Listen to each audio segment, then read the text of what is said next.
मेरी बहन रात को सोते हुए खुद को एक कमरे में कैद कर लेती और किसी को अंदर नहीं आने देती।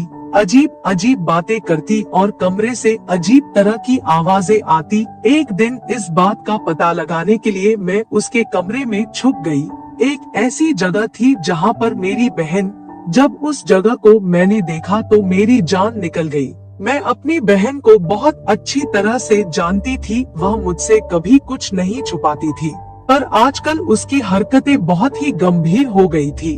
वह मुझसे कुछ छुपा रही थी, कुछ बहुत अजीब, कुछ ऐसा जिसके बारे में मैं बिल्कुल भी सोच नहीं सकती थी। और फिर एक दिन मुझे पता चल ही गया और वे सब जानकर मेरे कदमों तले से जमीन निकल गई। मेरा नाम रश्मि है, मेरी 2 बेटियां और 1 बेटा है। एक का नाम परी और एक का नाम पूजा है।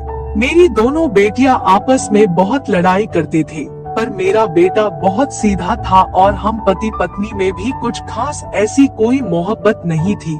आपस में हम दोनों मियाँ बीवी भी बहुत लड़ा करते थे। इस वजह से हमें अपने बच्चों की कोई फिक्र भी नहीं करते थे।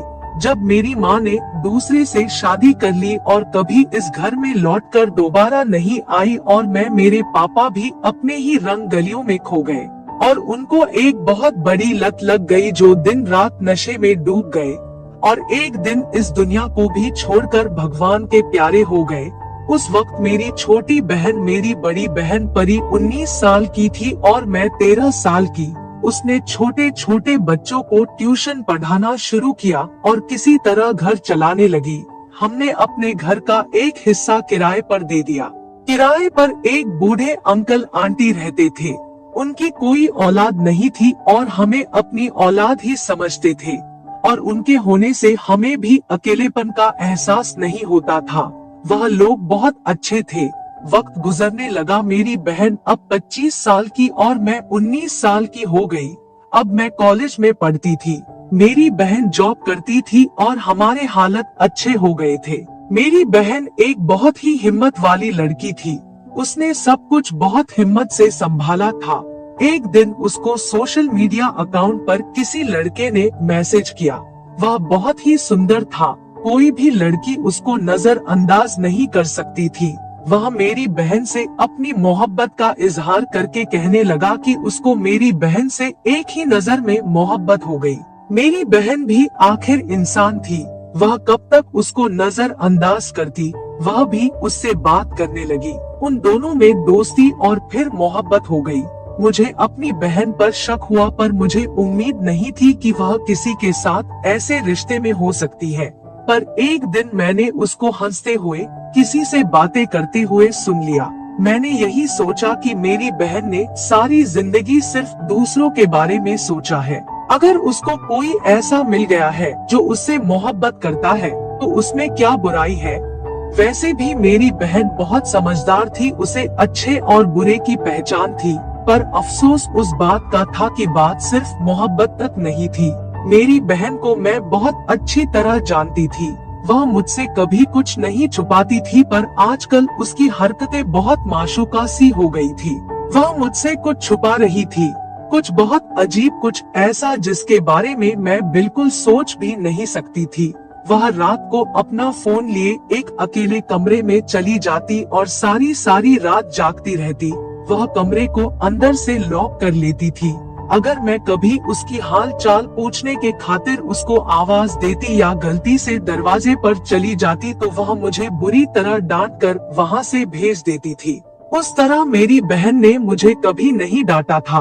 और फिर एक दिन मुझे पता चल ही गया और वह सब जानकर मेरे कदमों तले से जमीन निकल, क्योंकि यह खबर मुझे मेरी बहन की मौत के बाद मिली थी। उसने अपनी नस काट ली थी। हम काफी देर तक दरवाजा बजाते रहे, वह दरवाजा नहीं खोल रही थी। अंकल आंटी भी वहां आ गए। आखिरकार दरवाजा तोड़ना पड़ा, पर मेरी बहन की लाश बरामद हुई थी। वह दिन मेरी जिंदगी का सबसे बुरा दिन था।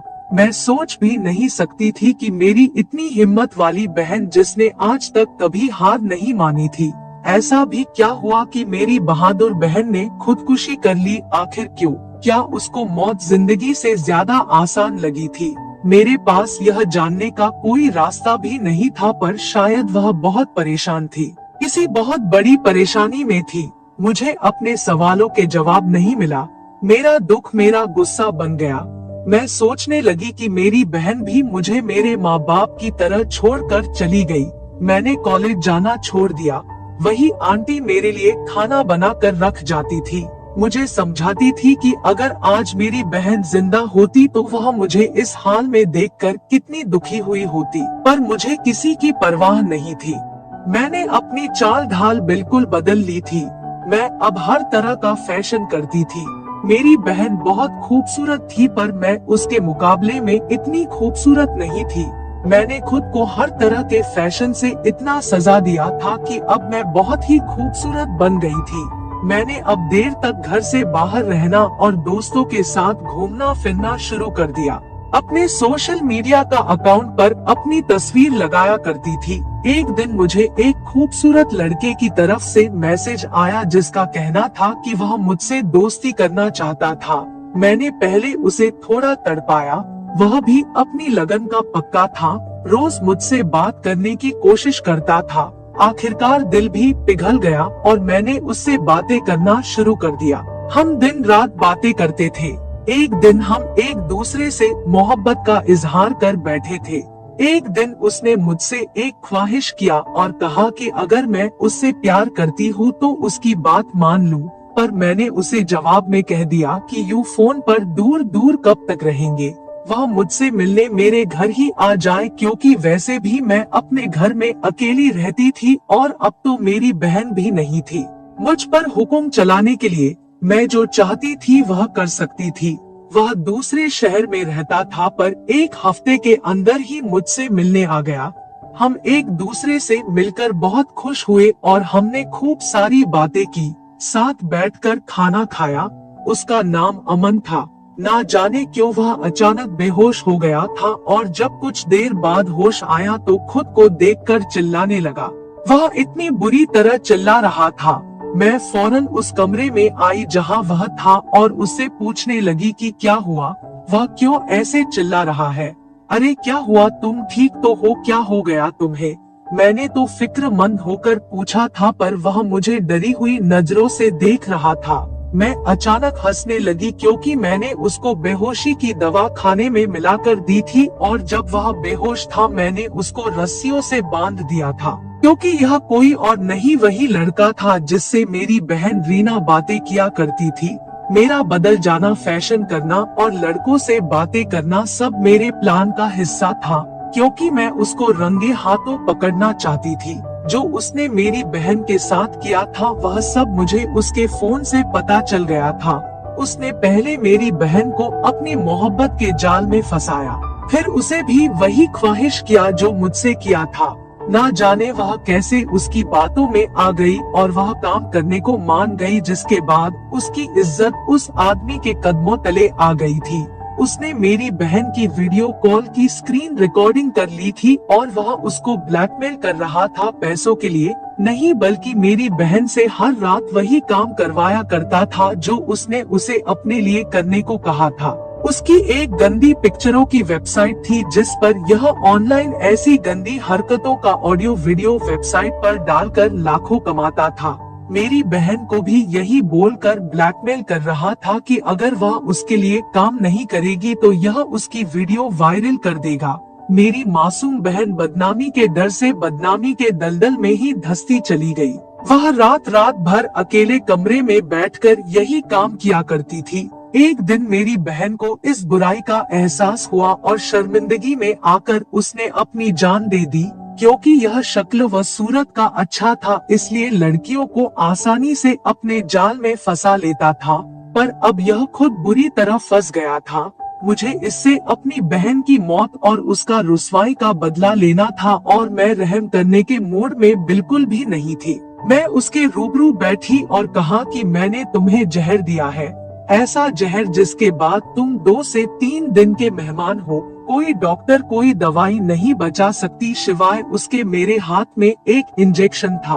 वह बुरी तरह घबरा गया, मिन्नतें करने लगा कि मैं उसे बचा लूं। ठीक है, मैं तुम्हें इंजेक्शन देती हूँ। उससे तुम्हारी जान बच जाएगी, पर उससे पहले तुम्हें अपनी व व्यावसायिक और अपने मोबाइल में मौजूद सब लड़कियों की वीडियो को डिलीट करना होगा।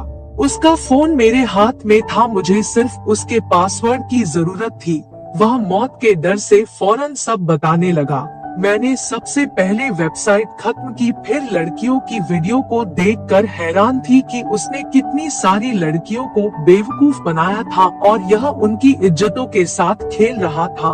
जब सारा आईडी मुझे मालूम हो गया तो मैंने उसका फोन तोड़ दिया और जैसा कि मेरा वादा था मैंने उसको दवाई वाला इंजेक्शन लगा दिया। अब उसकी जान में जान आई। मैं पुलिस को कॉल कर चुकी थी, वह लोग आ रहे थे। जब मैं अचानक हंसी तो उसके चेहरे का रंग अचानक उड़ गया। अब क्यों हंस रही हो, वह नफरत से बोला। यह सोचकर हंस रही हूँ कि इतनी सारी लड़कियों को बेवकूफ बनाने वाला खुद इतना बड़ा बेवकूफ हो सकता है।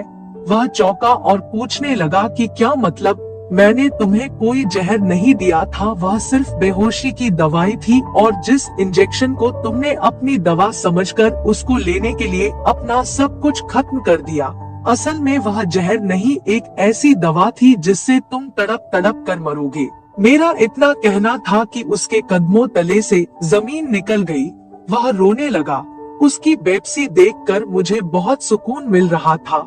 ऐसे ही उसने ना जाने कितनी लड़कियों की बेपसी के साथ खेल खेला होगा, पर हर जालिम का अंत जरूर होता है और उसके खिलाफ मजलूम ही खड़ा होता है।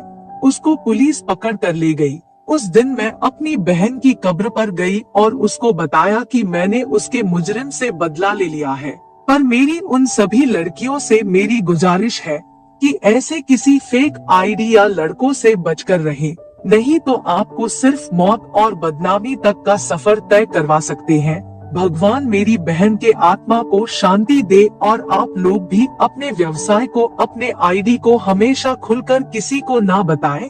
उसके बारे बगैर जाने उसके इतने करीब ना जाए, हो सकता है वह आपको किस मकसद के लिए इस्तेमाल कर सकता है। सेफ रहे, सतर्क रहे और ऐसे ही मजेदार वीडियो के लिए हमारे चैनल को सब्सक्राइब करें।